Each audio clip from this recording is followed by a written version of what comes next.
একসময় টলিপাড়ায় পাওয়ার কাপল হিসেবে পরিচিত ছিল জিতু কমল ও নবনীতা দাস, কিন্তু আচমকাই তাদের দাম্পত্যে চির ধরে। জিতুর সঙ্গে ডিভোর্সের কথা প্রথম সোশ্যাল মিডিয়াতে জানিয়েছিলেন নবনীতা দাস, কিন্তু বছর 2 হলো তাদের সংসার ভেঙেছে।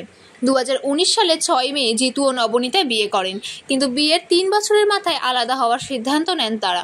প্রায় 1.5 বছর হতে চলল এই ঘটনার, আর 6 মে আসলেই অনেক কিছুই মনে পড়ে যায় নবনীতার, যার ঝলক পাওয়া গেল অভিনেত্রীর সোশ্যাল মিডিয়া পেজে।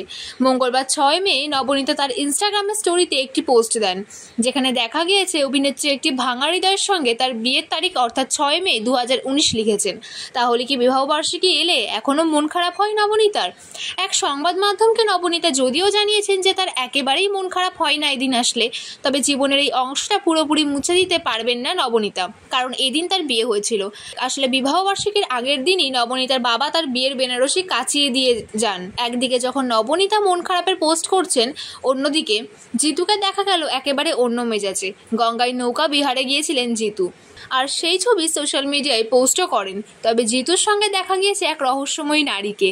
গঙ্গার বুকে নৌকায় চড়ে সেই রহস্যময়ী নারীর সঙ্গে ঘুরলেন জিতু। অভিনেতার সঙ্গে থাকা সেই নারী কে তা নিয়ে কিছুই জানাননি জিতু।